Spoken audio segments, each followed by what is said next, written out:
Well, there's something really interesting out there right now about the Nigerian Christians being persecuted. It's pretty wild stuff. And Donald Trump is now threatening military action against against the whole nation, really, for not stepping up and dealing with this problem. We're going to have to give you some details on this today and give you our take. Don't go away.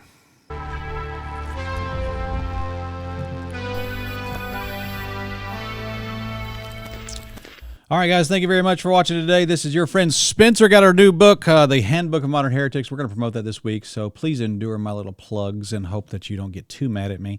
But there it is, Handbook of Modern Heretics, available on Amazon. Please go check that out and smash your like button, subscribe to this channel. Do the things, man. Just do them, and they're a blessing. So check this out. Apparently, there's a lot of trouble in Nigeria. From what I'm reading about the understanding of the situation, there are jihadis, Boko Haram, who are working in the African regions, obviously, and they are persecuting non-Islamic people, mainly Christians. This is right here from opendoors.org. Jihadi violence continues to escalate in Nigerian Christians, particularly at risk targeted attacks by Islamic militants, including Fulani fighters, Boko Haram, and ISWAP, Islamic State West African Province. These increased under the rule of former President Muhammadu Buhari, putting Nigeria at the epicenter of targeted violence against the church. The government's failure to protect Christians and punish perpetrators has only strengthened the militants' influence. And so there's been a bunch of this. And by the way, anytime you see radical Islamic groups, this is what they do. They, they're like a gang. They just, if you ain't one of us, use out.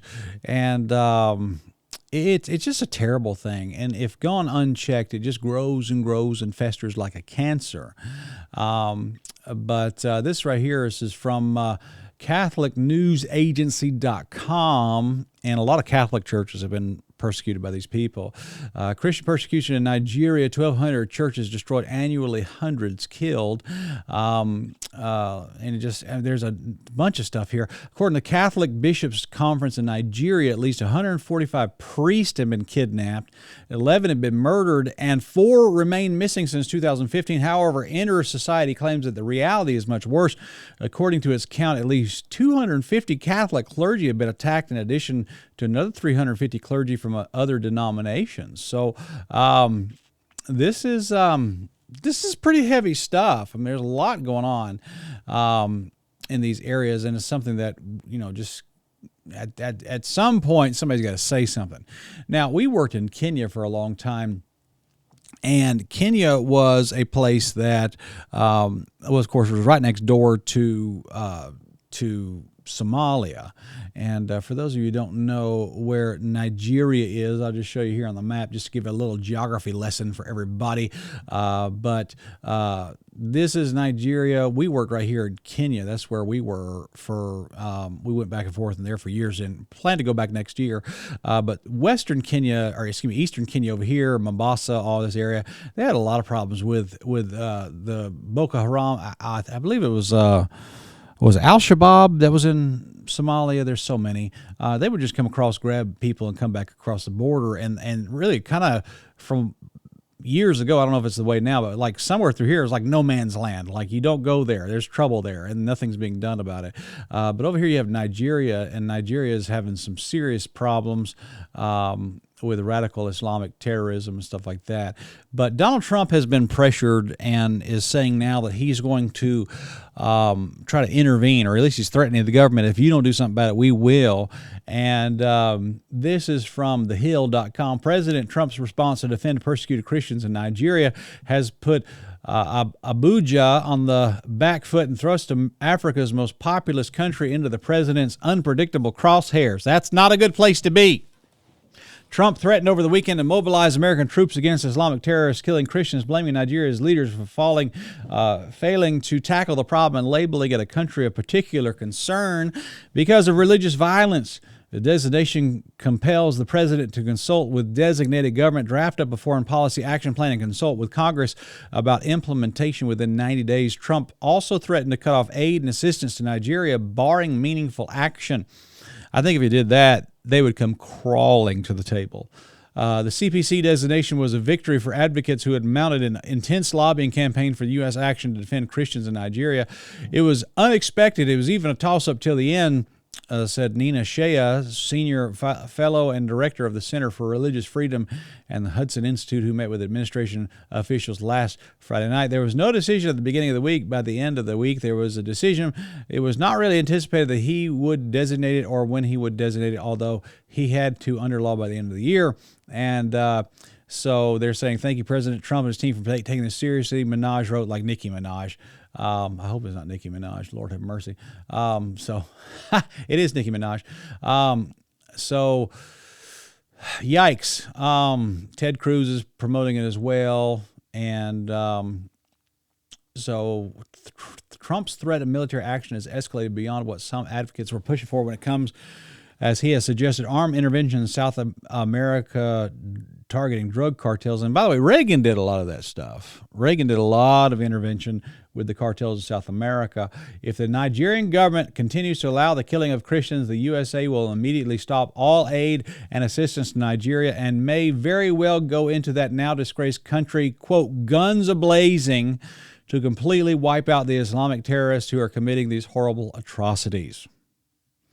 That is one of the most Trump things I've ever heard in my life. I don't know. Has a president ever said guns a-blazing before? Wow. Richard Gazel, executive director of In Defense of Christians, says Trump's mention of kinetic operations concerns him a bit. Sounds like a sissy.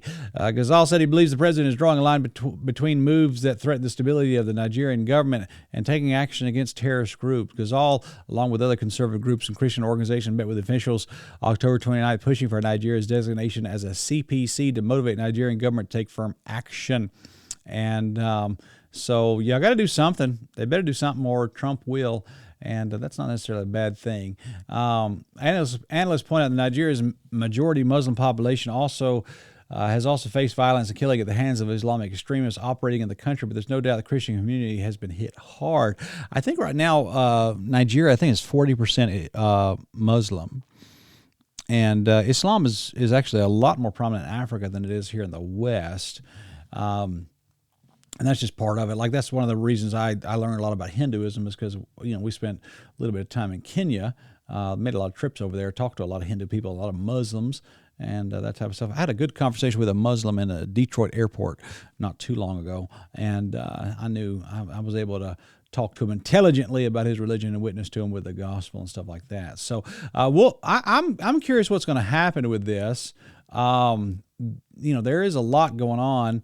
The violence in Nigeria that Trump cites as a reason for military strikes is not limited to Christians. Of course, CNN would say that. Of course you would. Of course you would just have that caveat. And so, yeah, what a mess. Just the dumbest people in the world. You can never get anything good from CNN. Anyway, but yeah, there's a lot of people out there. They're denying Christian persecution in Nigeria, all that kind of stuff right there. But let's just... here's the deal. If you want to learn about a religion, especially like Islam, you have to understand that there's a lot of conflicts with radical Islamic people, and it's a very dangerous religion, very terrible religion. And one of the reasons we bring this up is because, of course, they do talk about Christian people. I think a lot of it's Catholic, probably not all, but a lot of it is Catholic. Which Catholicism, we've been very, very clear on this channel, is not Christianity. It is a form of paganism syncretized into Christianity, which is not Christianity whatsoever. But these people, these terror groups, are bad, super bad.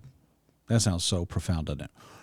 And one day they're going to make peace with Rome, I believe, and they're going to merge together. And the funny thing is that one of the great religious persecutors throughout all history is the Roman Catholic Church. Go read Fox's Book of Martyrs. You'll find that out. But I guess it's a good thing that Trump is wanting to push back against it and make sure that doesn't happen. But I just want to urge our audience to pray for Christians over there in Nigeria.